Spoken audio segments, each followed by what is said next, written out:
Part 3, just a little update. Got a good start. Everything's painted. Forgot to get that on film. It'll be alright. Take you around, show you what you're using. Bunch of old pickets. So I was getting everything on. All these are good. But I did fuck up. As I was putting these on, I had to change the nails.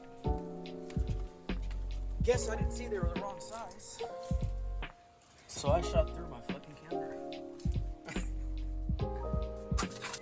Alright, I'm getting some wire ran from the outside